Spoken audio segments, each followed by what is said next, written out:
दिल्ली के राहुल से होती है। दिल्ली कितना बड़ा शहर है ना, लेकिन आप लोगों का घर तो बहुत छोटा है।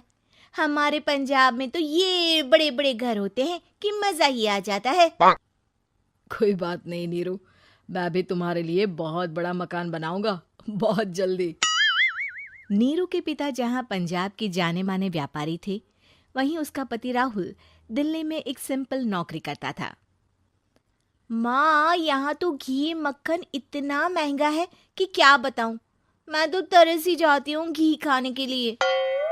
नीरू की माँ को ये सुनकर बहुत दुख होता है। मेरी बेटी को घी नसीब नहीं हो रहा है और ये बहू यहाँ बैठकर घी में शक्कर डाल रही है। देख वनिता, मैं साफ कह रही हूँ, इस घर में जितना घी आएगा उतना ही मेरी बेटी के घर दिल्ली भी जाएगा। अरे ये क्या बात होती है माँ जी? बेटी का उतना ही करो जो अच्छा लगे। अब क्या मायके से घी और मक्खन तक की सप्लाई करोगी आप?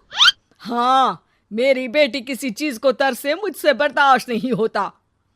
अब क्या था, नीरू के मायके में 2 किलो घी आता तो 2 किलो दिल्ली जाता नीरू के पास।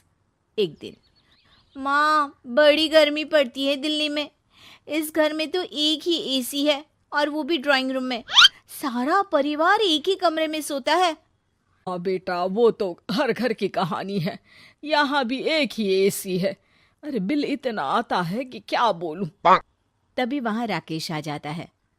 माँ, थोड़ी देर में यहाँ कुछ प्लम्बर आएंगे मेरे कमरे में एसी लगाने। जरा ध्यान से लगवा देना ना माँ। ओए, ऐसे कैसे तेरे कमरे में एसी लगेगा? हाँ राकेश, एक बार बात तो कर लेता। अरे पापा, वो वनिता को गर्मी में नींद नहीं आती। ड्राइंग रूम में सबके साथ सोने में वो अनकंफर्टेबल है, इसलिए। अरे पूरे परिवार के साथ वहां तेरी बहन नीरू भी तो सोती है। वो नहीं हो रही क्या अनकंफर्टेबल? समझ रहा है ना? अगर एसी लगेगा तो एक दिल्ली में तेरी बहन के कमरे में भी लगेगा, तभी तू लगा सकेगा। राकेश वनिता को सारी बात बताता है। वनिता करती भी क्या, मन मारकर बैठ जाती है। माँ, ये लोग ठीक नहीं है, क्या करूं मैं? अरे बेटी, यहाँ आ जा, तू यहाँ आकर रह ले। अरे छोड़ दे ऐसे पति को। कैसे छोड़ दूं माँ? समाज क्या कहेगा, लोग क्या कहेंगे? वैसे भी मेरा एक बेटा है मयंक। अरे हटा बेटा, तेरी उम्र ही क्या है, इतनी परेशान रहेगी तो काम कैसे चलेगा। खैर, बात आई गई हो जाती है। माँ को लगता है कि नीरू ठीक है, तो वहीं नीरू के मन में एक ही लाइन चल रही होती है, यहाँ आजा। माँ ने तो बोल ही दिया है कि यहाँ आजा। बस मयंक थोड़ा सा बड़ा हो जाए, इन गरीबों को छोड़कर मैं वापस माँ के पास ही चली जाऊंगी। वो इसी सोच में बाजार में चल रही थी कि मैम, आपका दुपट्टा जमीन को छू रहा है। नीरू जैसे ही उस लड़की की तरफ देखती है, देखती ही रह जाती है। हाय रे, कितना सुंदर लड़का है ये। अब क्या हुआ? मैंने कहा आपका दुपट्टा। तो खुद ही उठाकर दे दो ना। लड़का समझ जाता है कि नीरू उस पर फिदा हो चुकी है। वो उससे उसका नंबर लेकर चला जाता है। अब क्या था, नीरू और रोहित में लगातार बातें होने लगती है। मैं हरियाणा का रहने वाला हूँ, यहाँ एक बड़ी कंपनी का मैनेजर हूँ। अच्छा, और कितने बच्चे हैं तुम्हारे? बच्चे? अरे मेरी तो शादी भी नहीं हुई है। तुम बताओ, शादी करोगी? नीरू शर्मा जाती है। अब लेकिन मैं तो पहले से ही शादीशुदा हूँ। मुझे फर्क नहीं पड़ता, बस तुम शादी कर लो, भाग चलते हैं। बहुत पैसे वाला हूँ मैं, हमेशा खुश रखूंगा तुम्हें।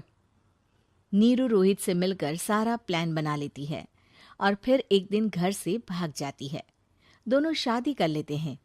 शादी के बाद, क्या बात है नीरू, तुम्हें परेशान सा देखता हूँ, सब ठीक तो है ना? हाँ हाँ, सब ठीक है।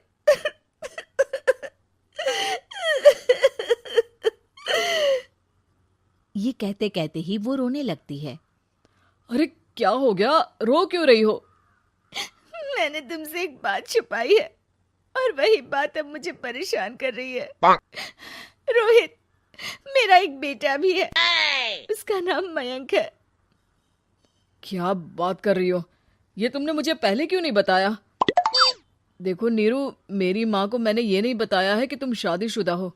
बच्चा मैं मैनेज नहीं कर पाऊंगा। नीरू को समझ में नहीं आता कि वो क्या करे। तुम उस बच्चे को अपनी माँ को क्यों नहीं दे देती?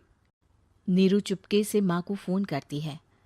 माँ, क्या मयंक को तुम रख सकती हो? बेटा, मैं राकेश के साथ बात करती हूँ। आखिर घर का बेटा वही है, जो वो बोलेगा। वैसे भी बेटा, तूने जो किया है ना, उसके बाद से पूरा घर तेरी बुराई कर रहा है। मैं भी अब किसी से तेरे लिए लड़ नहीं सकती। राकेश बेटा, नीरू ने तो जो किया बहुत ही बुरा किया, लेकिन मैं सोच रही थी कि क्यों ना मयंक को हम यहाँ ले आए। तभी वनीता बोल पड़ती है। वाह जी, ऐसे कैसे यहाँ ले आए? यहाँ क्या भंडारा भरा है? और जिस बच्चे की माँ ने नहीं सोचा, उसके लिए हम क्यों सोचे? नीरू को एक बार तो अपने बच्चे के बारे में सोचना चाहिए था ना। अरे लेकिन तेरे पास भी तो लड़का नहीं है ना वनीता। माँ, वनीता ठीक बोल रही है। कल को वो बड़ा होकर इसी घर का हिस्सा मांगेगा तो हम क्या करेंगे? माँ कहती भी तो क्या, वो चुप रह जाती है। वहीं नीरू का पहला पति कहता है। माँ, अगर आज भी वो वापस आ जाए तो मैं उसे माफ कर दूंगा।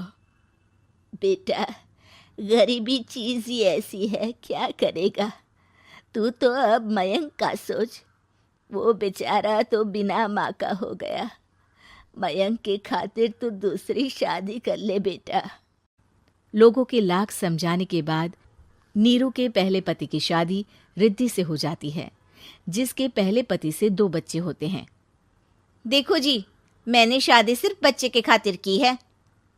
मैंने भी शादी सिर्फ बच्चों के खातिर की है। वहीं नीरू के दूसरे पति के मन में ये बात घर कर जाती है कि नीरू एक मासूम बच्चे को उसके खातिर छोड़ कर आई है।